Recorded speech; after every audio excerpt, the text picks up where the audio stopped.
On dit souvent que mai 68, c'est un coup de tonnerre dans un ciel serein. Comment les événements ont pu avoir lieu?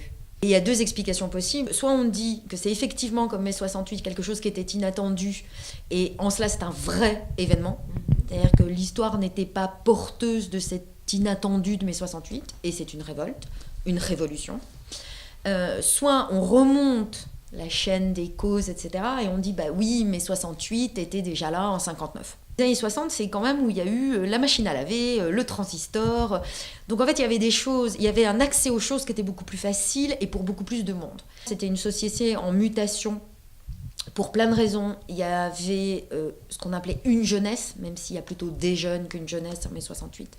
Une arrivée en masse des jeunes à l'université, au baccalauréat à l'université.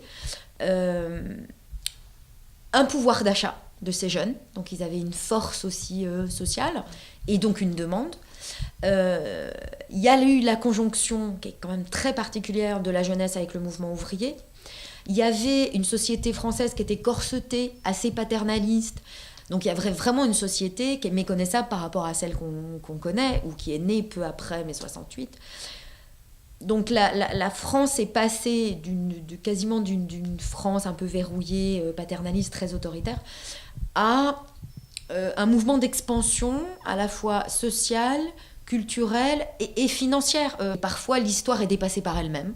Et il y a eu quelque chose comme ça avec mai 68, un emballement, une fièvre, une cohésion.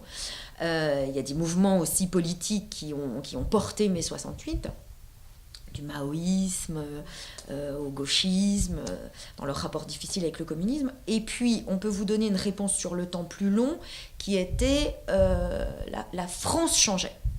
La France changeait, et comme très souvent en France, les changements ne se font pas sans révolution.